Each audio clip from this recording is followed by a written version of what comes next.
मैं भी एक गरीब ब्राह्मण के यहीं पैदा हुआ था। जब मैंने आंखें खोली तो मेरे हाथ में भीख का कटोरा ही था। पिता ने जब भी मैं 5 साल का हुआ तो उन्होंने कहा कि ये भिक्षा पात्र है, गांव में घूमना है और भिक्षा प्राप्त करनी है, ब्राह्मणों का धर्म है भिक्षा प्राप्त करना। और भिक्षा मैंने मांगी। वो कह रहा कि ब्राह्मण को भिक्षा से कोई एकदम शर्मानी भी नहीं चाहिए। मगर 2-4 दिन बाद मैंने सोचा कि ये मेरा धर्म है ही नहीं, मैं ऐसा नहीं कर पाऊंगा। मैं पिताजी के साथ कहते मैं भीख नहीं मांग पाऊंगा, भूखा तो मर सकूंगा, मेरे जीवन का हेतु सोपान ये है नहीं। मेरे पूर्वजों ने मांगी तो मांगी, ब्राह्मण का धर्म है भीख मांगना भिक्षा मांगना तो धर्म है, पर मेरा धर्म ये नहीं है। इस ढंग से मैं जीवन जी नहीं पाऊंगा। वह मेरा एक विद्रोही स्वभाव था, वो स्वभाव आज तक है, वो एक अलग बात है। मगर उस जगह से शुरू किया। और जब पहली बार उसमें साइकिल 15 रुपए में मिलती थी और मैंने पूरे नौकरी लगने के बाद साल भर के बाद एक सेकंड हैंड साइकिल भी खरीद नहीं पाया। नई साइकिल तो बहुत अलग बात है। 8 रुपए में सेकंड हैंड साइकिल मिल रही थी और मैं नौकरी कर रहा था, उसमें तनख्वाह मिलती थी मुझे 15 रुपए और मैं साइकिल नहीं खरीद पाया। और एक मिलिट्री का एक आदमी था, उसका ट्रांसफर हो गई तो उसने कहा कि मैं साइकिल बेच रहा हूं 8 रुपए में, आप ले लें। और मैंने चारों तरफ हाथ पैर दौड़ाया तो 8 रुपए भी मेरे पास थे नहीं। और जो मकान मालिक था उसने मना कर दिया कि मैं आपको 8 रुपए उधार दे नहीं सकता, आप देंगे कहां से। उसमें 1 रुपए की वैल्यू थी, 2 रुपए की बहुत बड़ी वैल्यू थी। उनके पिताजी थे वो सीधे साधे थे, जोधपुर के थे। उनका कि मैं मास्टर आपको 8 रुपए देता हूँ, आप साइकिल खरीद लें। और तुम शायद विश्वास नहीं करोगे कि सेकेंड एडिशन साइकिल खरीदी उस दिन मैं 100 किलोमीटर ये घूमता आया है, इतना जैसे कोई हवाई जहाज मिल गई मुझे। बहुत तेजी के साथ घूमा मेरे पास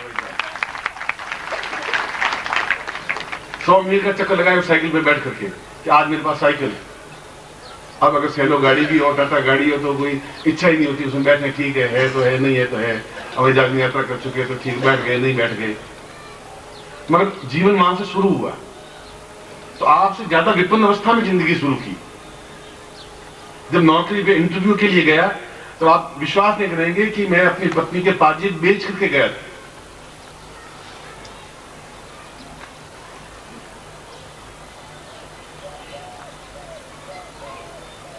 और पत्नी को, स्त्री को बहुत मोह होता है अपने गहनों से, वो सबको दे सकती है, वो गहने नहीं दे पाती।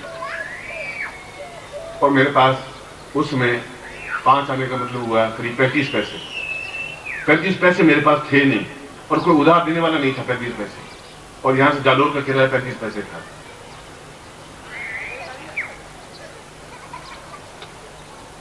तो रात्रि को मैंने पत्नी को कहा कि मुझे 35 पैसे चाहिए, कम से कम मैं पहुंच जाऊं, ड्यूटी पर पहुंच जाऊं, उसके बाद तनख्वाह मिल जाएगी। उसमें तनख्वाह 10 से 15 का डेट था, 10 रुपये तनख्वाह मिलती थी उसमें और साल में 1 रुपया इंक्रीमेंट था। तो उसने बड़ी आनाकानी भी की। मैंने समझाया भी, कन्विंस किया, नौकरी बिना जीवन चलेगा नहीं, अगर यही भविष्य है तो ठीक है नौकरी करेंगे। और 8वीं पास करके नौकरी करते थे उसमें, बोर्ड का एग्जाम होता था 8वीं का। उस जगह से मेरे जीवन शुरू हुआ है, भिक्षा पात्र से और 35 पैसों के लिए गिड़गिड़ाते हुए। और उसके बाद जो कुछ संपन्नता प्राप्त की वह संपन्नता मंत्रों के माध्यम से प्राप्त की, क्योंकि मुझे पवित्र पिता का ज्ञान हो गया था कि आने वाला टाइम मेरा ऐसा है। उस जब मैं सन्यासी लिया तब मैंने इस ज्ञान को पहले प्राप्त किया कि मैं क्या था, कहां से मेरी धागा शुरू हुआ, कहां से मेरा जीवन प्रारंभ हुआ, कितने जन्म मैंने लिए और आगे मुझे कितने जन्म लेने हैं, क्या इस जीवन में सिद्धाश्रम प्राप्ति होगी, क्या मैं जीवन में पैसों के लिए संपन्न हो पाऊंगा, क्या ऐसी ही गरीबी मेरे साथ जुड़ी रहेगी जो मेरे साथ पीढ़ियों से जुड़ी हुई है। ये सारे प्रश्न मुझे उथल पुथल करके मैं अपने जीवन का इतिहास आपके सामने रख रहा हूं। इसलिए आपकी जो मजबूरियां हैं उससे ज्यादा मजबूरियां मेरे पास थी, उससे ज्यादा कठिनाइयां चुनौतियां मेरे पास थी, उससे ज्यादा दुख झेला मैंने, उससे ज्यादा भूख सहन की है।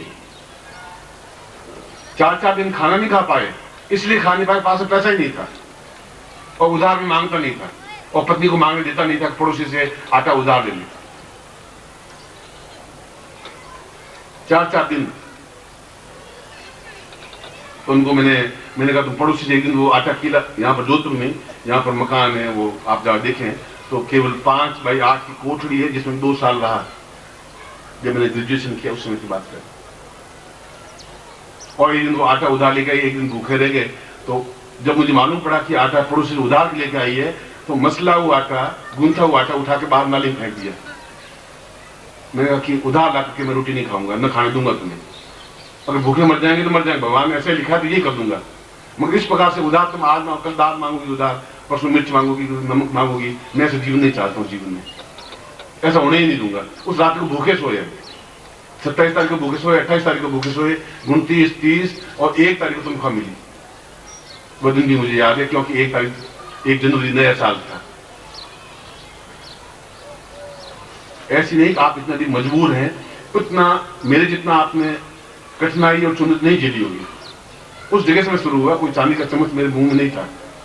आपकी जैसी आर्थिक अभाव, समस्याएं, कठिनाइयां देखी, और जब आज मैं कह रहा हूं कि आपको दीक्षा लेनी चाहिए, तो ये भी मैं कह रहा हूं कि आपकी मजबूरियां हैं, मगर उस मजबूरी से तो बहुत कम मजबूरी है आपके जीवन की। मजबूरी है ही नहीं, आपने मजबूरी को पाल रखा है अपने जीवन में। इसलिए हमें मालूम होना चाहिए कि भविष्यता मेरी क्या है, भविष्य क्या है, काल क्या है, समय क्या है। क्या समय है कि मैं इस गरीबी से पिंड छुड़ा सकूं। क्यों मेरे घर में पुत्र नहीं है, क्यों मेरे घर में निर्धनता है, क्यों मैं ऊंचा नाम नहीं कमा पा रहा हूं, क्यों बाहर नाम नहीं है, क्यों मैं प्रसिद्धि प्राप्त नहीं कर पा रहा हूं, क्यों मेरा बीमारी मुझे मेरा पिंड नहीं छोड़ रही है। सैकड़ों प्रश्न आपके मन में घूम रहे हैं, आपके पास उत्तर नहीं है। और क्या इनका समाधान होगा? ये भविष्य आप भविष्य देख ही नहीं पा रहे, और नहीं देख पाएंगे तो जीवन आपका पूर्णता नहीं प्राप्त कर पाएगा। जब मैंने साधना से ये प्राप्त किया कि भविष्य में मैं अपने इस दरिद्र को यूं मिटा सकता हूं, तो मैंने उसी तरीके को अपनाया। गुरु बनने के नहीं, ये कि उस लक्ष्मी को कैसे सिद्ध किया जा सकता है। अमीरी तो मिट सकती है 2 दिन में।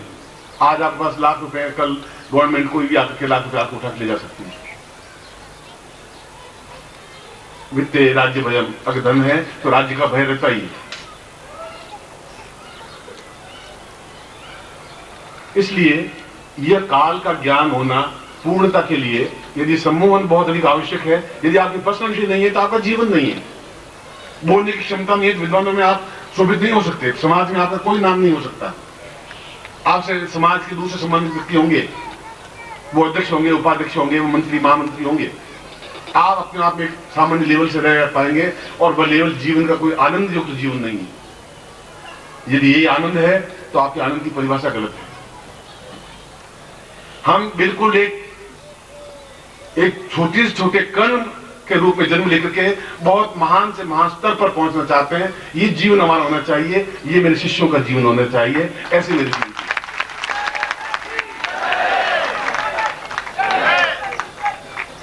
दोनों उदाहरण मैंने अपने जीवन से आपको दिए। मुझे जीवन के पत्ते खोलने की जरूरत नहीं थी मुझे आपके सामने, मगर उन व्यवस्थाओं को झेला है, देखा है मैंने, उन मजबूरियों को झेला है, उस भूख को भी देखा है। उन लकड़ी काट के बेच करके और 2 आने ला करके आटा दाल ला करके रोटी बनाई, ये मैंने देखा है अपने जीवन में और मेरी पत्नी ने। और उसके बाद भी विद्रोही स्वभाव रहा है, उसके बाद समझौता नहीं किया जिंदगी से। मैंने कहा मैं भविष्य को आंक लूंगा, देख लूंगा, और जहां भी गड़बड़ियां होंगी उसको दूर करूंगा। और जहां जहां भी भविष्य में मेरी तकलीफें थी, उनको मैंने पहले ही मंत्रों से दूर किया कि ये गड़बड़ आएगी तो उसको मैं ऐसे दूर पहले ही कर लेता हूं, ये समस्या आएगी इसका पहले समाधान कर लेता हूं, क्योंकि मेरे पास समय बहुत कम है। और उस समय को लेकर के मैं उस लेवल तक पहुंचना चाहता हूं जहां सिद्धाश्रम है, जहां संपन्नता है, जहां सुख है, जहां प्रसिद्धि है, जहां नाम है, जहां कीर्ति है, जहां यश है, जहां सब कुछ है। उस जगह मुझे पहुंचना ही है। पहुंचना ही है तो जो बीच विसंगतियां उनको मुझे दूर कर देना है। और आपके जीवन में भी विसंगतियां हैं, धन की विसंगति है, शरीर की विसंगति है, स्वास्थ्य की विसंगति है, ये कमियां जीवन में है और आपके पास कोई समाधान नहीं है। समाधान इसलिए नहीं, भविष्य को आप देख ही नहीं पा रहे, नहीं देख पा रहे आप। और गुरु आपको कितना बता पाएगा, क्योंकि आपके गुरु का मिलन इस युग में संभव नहीं है ज्यादा मिलना। 2 दिन मिले आप मुझे, और 2 दिनों में आपको एक क्षण की सांस नहीं लेने दिया। बराबर देता रहा, कोशिश ये करता रहा मिल जाए इनको। और पहले ऐसा नहीं होता था, मस्ती में गुरु रहते थे, 4-5 दिन बाद कोई बात याद आई, 10 दिन बाद याद आई, एक मंत्र दे दिया उनको, तुम 4 महीने याद करो, क्योंकि मालूम था 25 साल तक मेरे पास रहेगा ये। अब उस समय में परिवर्तन आ गया, इसलिए दिन भर में जितना को देना है दे देना है, और उनमें भाग्य है तो ले लेना है उनको। यदि भाग्य ही उनका खोटा है, सिक्का ही खोटा है, तो बाजार में देकर के भी आएंगे तो 15 मिनट बाद उसको नौकर आके सिक्का वापस दे के जाएगा कि ये सिक्का ये आपका खोटा था जो आप दे गए। ये तो उनके जीवन की न्यूनता, सिक्के की न्यूनता हुई। इसलिए जहां पूर्णमदः पूर्णमिदं कहते हैं, जहां मुझे ज्ञान है कि ये ग्रहण काल है, जहां मुझे ज्ञान है कि इस समय का मुझे अपने जीवन में उपयोग करना है, क्योंकि मैं उस जगह से शुरू हुआ हूं जहां बिल्कुल माइनस पॉइंट था, धरती नहीं थी, जहां गरीबी के अलावा मेरे साथ पीढ़ियों देखा ही नहीं। एक एक पैसे के लिए तरसते ही रहे वो, क्योंकि उनको वो काल ज्ञान था ही नहीं। विश्व को ज्ञान नहीं था मेरे घर में रावण पैदा हो जाएगा। हिरण्यकश्यप को ज्ञान नहीं था मेरे जैसा एक भक्त जैसा प्रहलाद जैसा पैदा हो जाएगा। राक्षस के घर में प्रहलाद जैसा पैदा हो गया, क्योंकि उनको इस बात का ज्ञान गुरु मिले नहीं, उनको मिले नहीं समझा सके। और पिता से गुरु नहीं बन सकते, और वो मुंह बस हो जाता है। और गुरु वो होता है जो ठोकर मार के समझाए, उसको गुरु कहते हैं। लाड़ प्यार नहीं करे शिष्य से, पुचकारे नहीं, वो उनको फटकारे थप्पड़ मारे, मगर उसको तैयार करे, अपने सदस्य अपने समान बनने की क्रिया करे, उसको गुरु कहते हैं। वो शिष्य कहलाता है जो उनके समान बने। आज दिन भर मैंने यही किया और किया भी किया, और मुझे जरूरत भी क्या थी इतना करने की। इस उम्र में आकर के मुझे क्या जरूरत थी कि मैं दिन भर आपके पीछे दौड़ता फिरूं, या आप सोचे ऐसा मैं क्यों करूं? क्या लाभ मुझे क्या है इससे? क्या मेरे जीवन का हेतु है? पत्नी वहां है, मैं यहाँ बैठा हूँ आपके बीच में, होली का दिन है, लोग मिलने आ रहे हैं, मेरे परिवार वाले मिलने आ रहे हैं, उनसे मिल नहीं पा रहा हूँ, और मैं आपको बार बार दौड़ के आ रहा हूँ। ये क्या है? रीजन क्या है? कारण क्या है? क्या कोई स्वार्थ है? क्या कोई आपसे कुछ लेना है मुझे? इसके पीछे कारण ये है कि एक रास्ता पकड़ा है मैंने, मुझे गुरु ने एक रास्ता दिया है, तुम्हें ये काम करना है। और मैंने कहा था कि आप मुझे उस भट्टी में झोंक रहे हैं जहाँ आग और तेज आग के अलावा कुछ नहीं है, आलोचनाएं, गालियां हैं, जहर है। उनका भगवान शिव ने भी जहर ही तो किया था। और तुम अगर 2 लोटे जहर पी भी लोगे तो क्या प्रलय हो जाएगा। और तुम्हें पीना है, तुम्हें जानना है। और उसके बाद में अमृत तो मिला कि नहीं मिला मैं नहीं कह सकता, मगर जहर के अलावा कुछ मिला ही नहीं चारों तरफ से। और मुझे उसमें भी संतोष है, क्योंकि एक गुरु कार्य मुझे करना है। उन्होंने कुछ सोच समझ करके मुझे इस जगह खड़ा किया होगा। सैकड़ों सन्यासी उनके पास में थे, क्यों मेरा चयन किया, क्यों मुझे कहा, क्यों इस जगह मुझे खड़ा किया। और हर पल एक एक क्षण में उनकी याद में तड़प रहा हूं, ऐसा क्यों हो रहा है। कुछ जाता हूं, 5 मिनट मिलना होता है, और 5 मिनट कोई प्यास ही नहीं बुझती, ढंग से देख नहीं पाता उनको। और उनका वापस ये सब ठीक चल रहा है, और मैं झूठ मूठ कहता हूं वहां सब ठीक चल रहा है। जो काम सौंपा है मैं बराबर उस जगह तेजी से छलांग लगाने की कोशिश उनको कर रहा हूं। और मुझे विश्वास है कि मैं आज तक असफल नहीं हुआ किसी फील्ड में, इस फील्ड में असफल नहीं होऊंगा, मैं आपको विश्वास दिलाता हूं। उनको भी नहीं।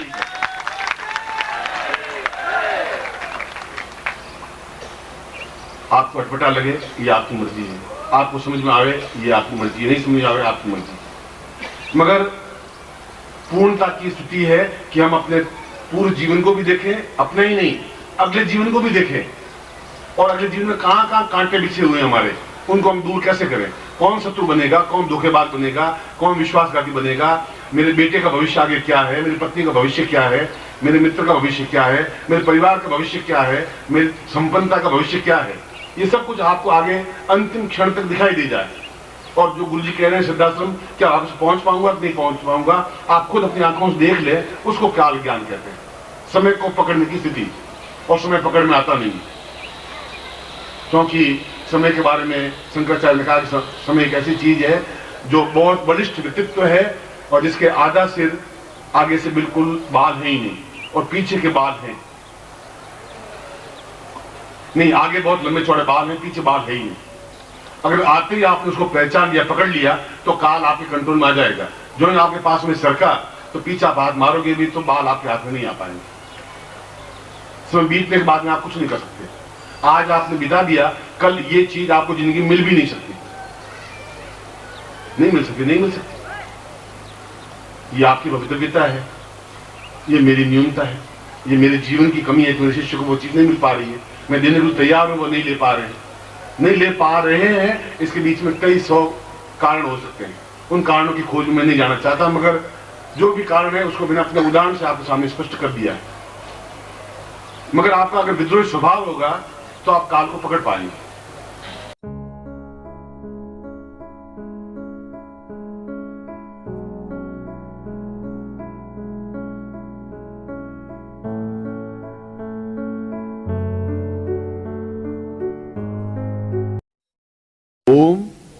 परम तत्वाय नारायणाय गुरुभ्यो नमः।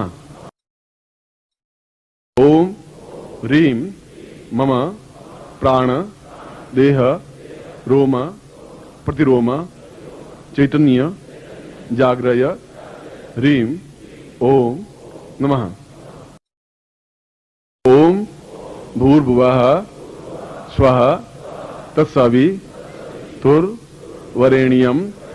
भर्गो देवस्य धीमहि धियो यो नः प्रचोदयात्।